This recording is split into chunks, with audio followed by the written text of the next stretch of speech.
Bueno, vamos a hablar un poquitito de lo que está pasando y lo que va a pasar en Rusia, que avanza sobre Mariupol y cerca, obviamente, Vladimir Putin ya ha lanzado algunas amenazas, inclusive hemos visto algunas imágenes del armamento nuclear de Rusia, algunas amenazas justamente sobre la OTAN. Bueno, veremos qué sucede con esto y cómo está el plano internacional. Y en línea está con nosotros Oleksandr Svilchuk, él es analista político. Oleksandr, perdón, buen día, ¿cómo estás? De este lado, Pablo y Agostina, un gusto.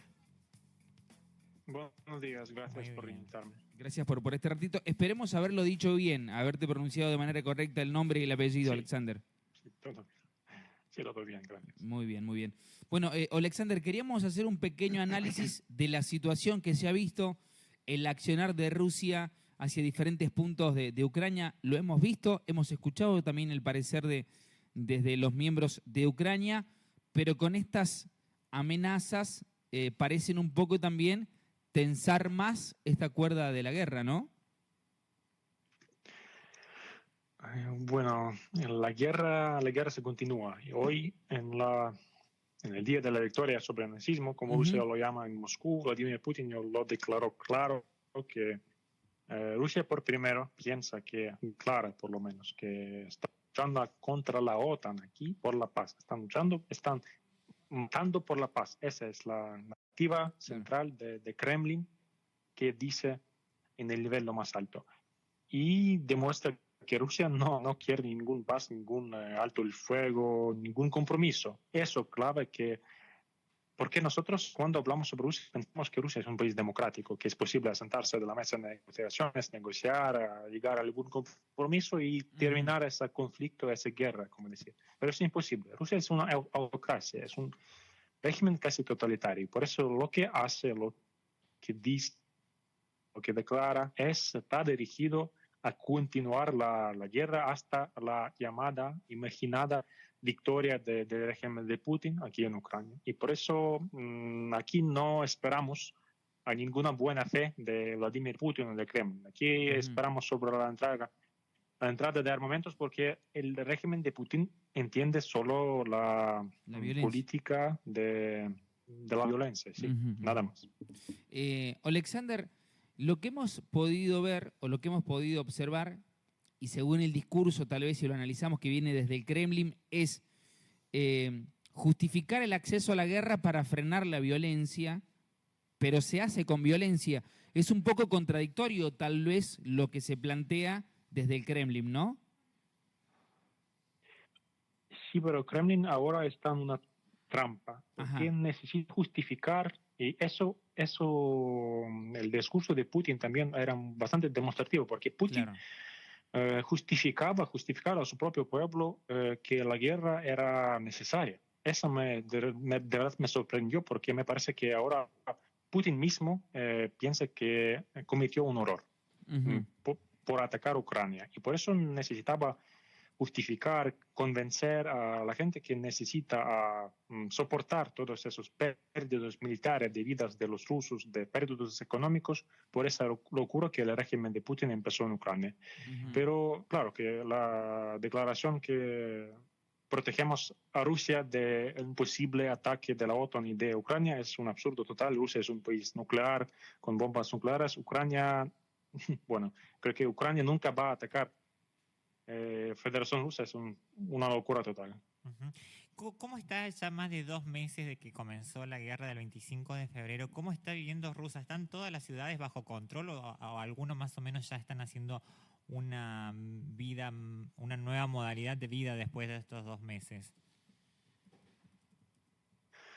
En general la vida es muy controlada, la ley marcial impacta de forma muy masiva nuestra vida, porque hay límite casi para todo, incluso para la gasolina. Por ejemplo, los choferes no pueden comprar más que 10 litros de gasolina cada día. Y por eso las ciudades bajo control ucraniano paso a paso se vuelven a la vida normal, pero con muchos riesgos para los mismos, porque las contactos aéreos continúan, pero en las zonas de hostilidades la vida está frenada totalmente. Nada funciona, nada pasa, ahí pasan las hostilidades, la gente se evacúa, nada más. Cada día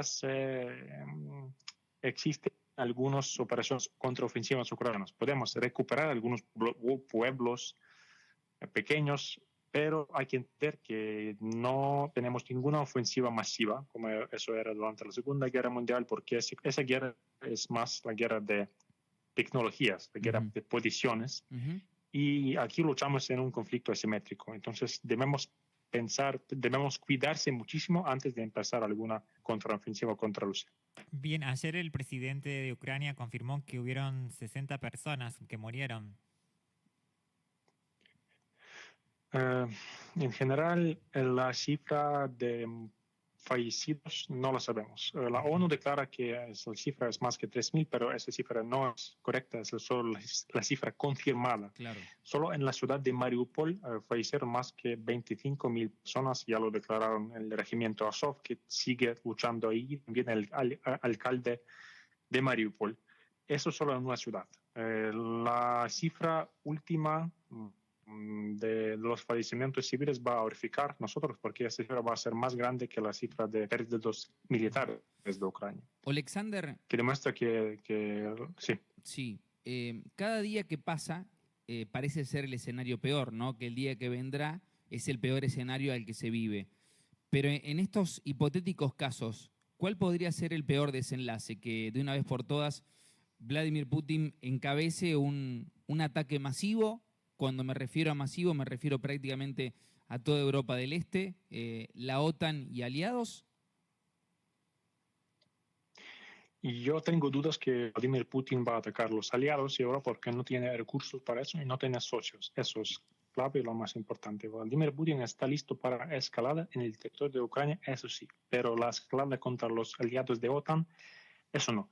Porque la guerra en Ucrania ya demostró que el potencial de Rusia, el potencial militar, es bastante exagerado y no tienen ni recursos, ni militares, ni equipos para empezar una guerra masiva en Europa. Eso yo tengo ninguna duda sobre eso, pero el escenario peor para Ucrania es perder las posiciones en Donbass. En Donbass la situación es difícil para ambos bandos y por eso las tropas ucranianas en Donbass cuidan muchísimo antes de empezar alguna contraofensiva, porque para terminar en alguna rotación o algo así. Por eso la estrategia militar, la táctica militar es clave en este conflicto, por cierto. Alexander, gracias. Vos estás en Kiev en este momento, ¿verdad? Sí, yo estoy en la capital. Bien, gracias. Gracias. Hasta luego. Hasta luego. Alexander Slivchuk, él es analista político internacional y está desde Kiev brindándonos los detalles que se viven con este conflicto entre Ucrania y Rusia. Conectate con nosotros a través de nuestras vías de contacto.